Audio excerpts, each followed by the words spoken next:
This is the new Cadillac Escalade, and it's a little bit like Messier 87. You don't know the reference. It's the biggest black hole in the galaxy.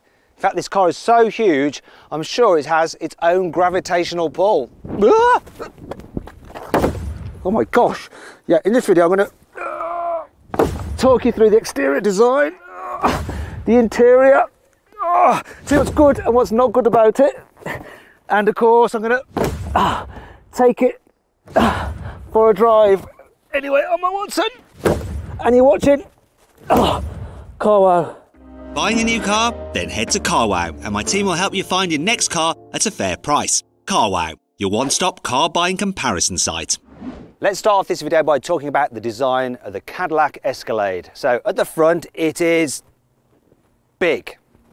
At the side it's very long, very long. In fact, I'm going to measure it out now. So it's 1 metre, 2 metre, 3 metre, 4 metre, 5 metre, almost 6 metres long, though this is the long wheelbase version.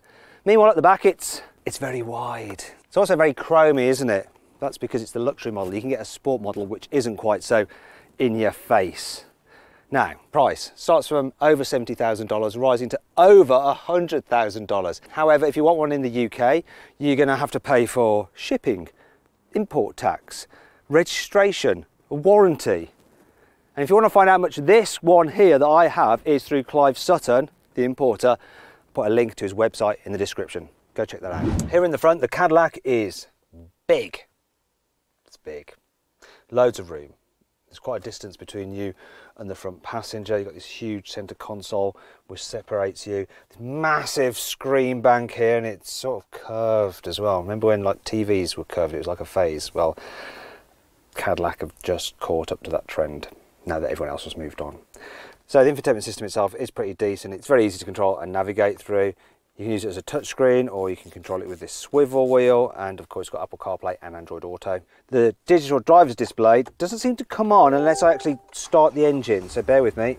I don't know if it's an American thing or a car thing or whether it's a me thing. There we go. So you can scroll through different menus and settings and stuff like that. But one thing that I find a bit weird is the rev count. It's like this like straight line bar. I don't like that. Don't like that at all. I'm going to turn that off. There we go. I do like the fact that you have physical buttons for the climate control. That is nice, and the quality in here is pretty decent as well. It's not up to the standards of a BMW X7 though. In fact, if you want to see my full in-depth video review of that car, click on the pop-out banner up there or follow the link in the description. But there is lots of storage. Just storage down here. There's a space here for your mobile phone, though I'm not sure it'll fit my foldy phone. I guess it will just about like that. Also under here there's some storage with some USB ports, and down here a big size glove box. I bet you can fit a 45 in there. Seats are comfy and very large. Very large. Yeah, it's alright, it's alright. And there's this thing here which they seem to have in American vehicles quite a lot. That's for your brake on your trailer.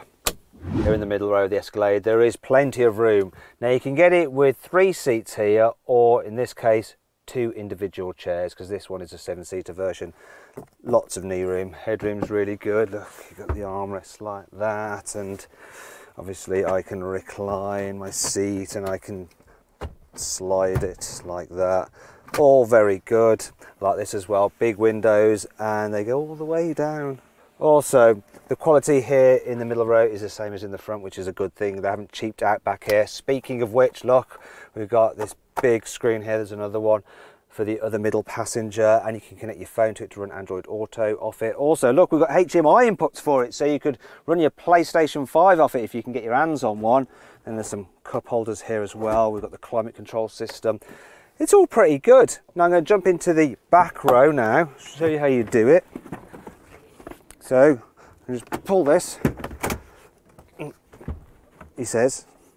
It's that easy. Well, it is easy if you don't cock it up like I just did.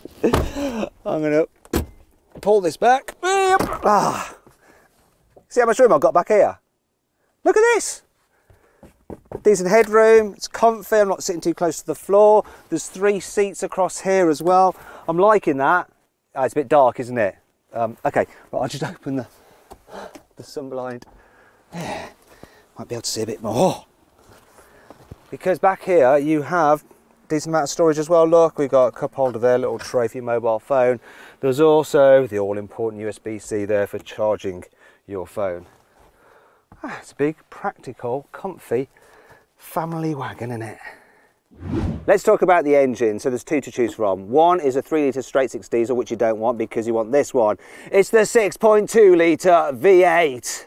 Horsepower and torque! 420 horsepower and 623 newton meters of torque. It's a bit of a shout out to my friends over at the Straight Pipes. Wait a minute. 420 horsepower from a 6.2-litre 8-cylinder. My old Mercedes A45S had a 2-litre 4-cylinder with 421 horsepower, so 1 horsepower more than this thing. America! No. The Escalade is not only good for carrying people, it's also good for carrying all their stuff. Now I'm going to show you the boot, and to open it, you press the Cadillac badge, which looks like it was designed by the modern artist Mondrian. In case you don't know who Mondrian is, he did paintings such as this. Anyway, open sesame. This boot is cavernous. Look at that, there's so much space. There's a bit of extra storage under here as well. But if you need to carry huge things like wardrobes or maybe coffins, you can fold down these rear seats. So look, you do it electrically.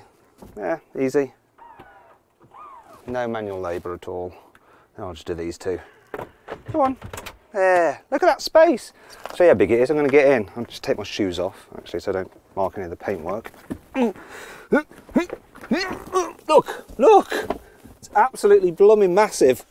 Huge, isn't it? Huge. You can put a mattress in here and use it as a shag wagon. Anyway, let's get out. Now, this is one annoying thing about this particular car. So in certain SUVs, you can actually raise and lower the air suspension by pressing a button in the boot. So you can lower it so it's easier to get out of, but not here. So it's a bit high. Ow. I just went over on my ankle. That brings me on to 5 annoying things about this car. This car is literally brand new. Look, it even has the protective cover for the infotainment display. Oh, I'm so tempted to just remove that. It was satisfying. Anyway, even though it's brand new, there's some scratches in this veneer already. I think this will scratch really easy. It's hard to see on camera, but I can see it with my eyes and it would drive me crazy. And in case you're wondering, Clive, that wasn't me. Seeing as we've got a 6.2-litre naturally aspirated V8 under the bonnet, and the fact that the Americans don't seem so bothered about noise regs nor petrol particulate filters, this car should have an amazing exhaust note when you rev it. Go on, rev it, let's hear it. Now rev it. That's pathetic.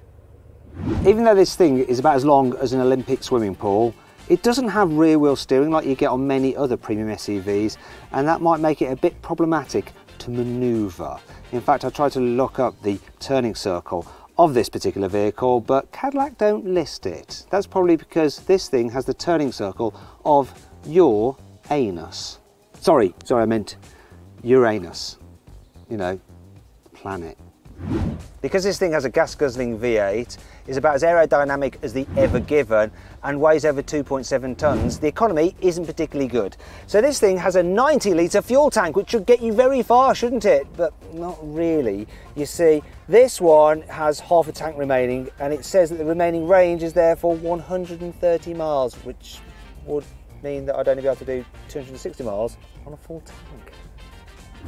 Most car manufacturers locate the shark fin aerial somewhere towards the back of the car, in the middle. Neat. But Cadillac has just plonked this one here. Maybe it's because if they had to put it all the way back there, they'd need like miles and miles of cabling to reach it. It's not all negative though. Here's 5 good things about this car. To make it easier to get into this tour vehicle, when you open the door, the running boards extend so you can step on them, and then they go away when you shut the door. Ah, there you go. You can get the Escalade with a banging AKG stereo with 36 speakers. Look, there's even speakers in the headrest. You also have a microphone in the front, so the people in the front can have a sound link to those all the way in the back. The car's heads-up display features augmented reality technology, so it'll actually superimpose directions on the road ahead of you. So I'm going to show you a cutaway of what that looks like now. It's cool. If you're struggling to see things out of the rear view mirror, don't worry, you can just flick a switch on it and then you get a live camera feed from the back. So you can see things that are lower down like this. Wait a minute, speaking of seeing things that are lower down, look at this.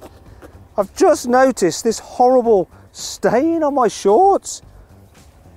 I had that on me through the whole video. Why didn't someone tell me? As with other cars, you can get an optional fridge underneath the armrest to cool your drinks. However, this one goes as low as -5 degrees centigrade because it has a freezer mode. Though I don't know why you need a freezer in a car unless you're moonlighting, transporting organs transplant. Okay, let's go for a drive in the Escalade. Now, I'm going to test it in the type of environment that this car would never be driven in at all where it's built and made in the US of A, because this is known as an alpine route, which I don't think they have in America, not really. We have some canyon roads, but generally this car would be used on the highway, basically in straight lines. So this will be a bit of a weird test for it. How's it going to cope on this twisty section of test track? Is it going to be an absolute disaster? I think it may well be, but let's find out. Ooh, actually, do you know what? I thought it would just like topple over in the bends, but it's not terrible, it really isn't. Now the old Escalade used to have old-fashioned rigid axle rear suspension. This one is fully independent all the way round. It also has air suspension and you've got adaptive dampers, and the car uses a camera looking forward to read the road, and it can automatically adjust the stiffness of those dampers. It's not terrible. It's not brilliant, but it's better than I expected. It actually goes around corners pretty well, and over bumps it's fine. It doesn't glide in the same way as something like a Mercedes Maybach GLS does. Speaking of which, if you want to watch my full in-depth video review of that car, click the link or follow the link in the description. But I'm more than satisfied with the way this car is going around this track. Tell you what, the engine makes quite a lot of noise when you put your foot down, and it doesn't give you all that much power, but then this is heavy, as I'm noticing now, as I need to brake for this corner. Yeah, that was a bit scary, but the brakes do the job. You have to give them a bit of a prod, but they're okay.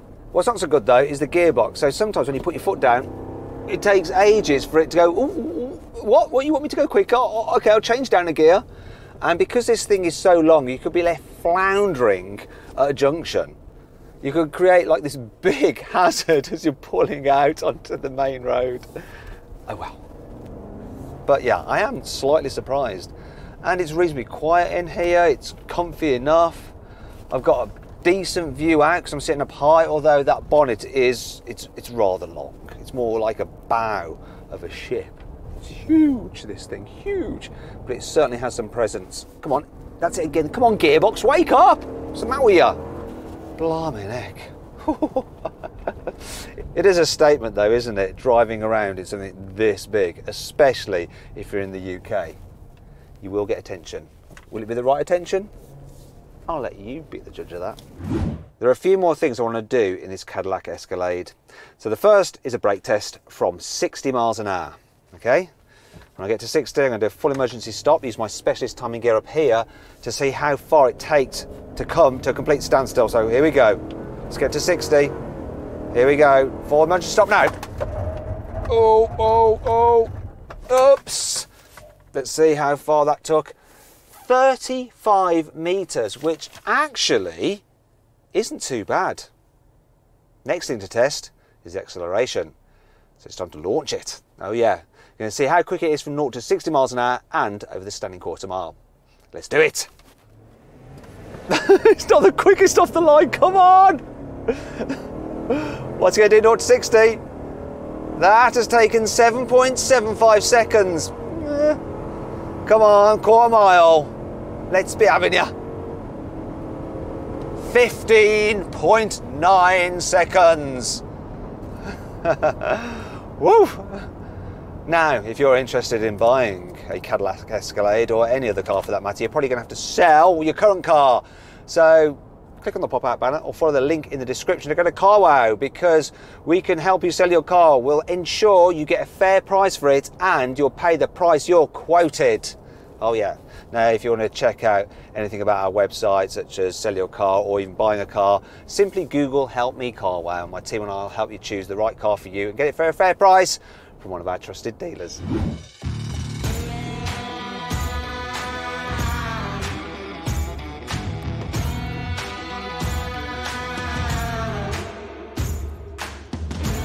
So then, what's my final verdict on the Cadillac Escalade? Should you avoid it? Should you consider it? Should you shortlist it?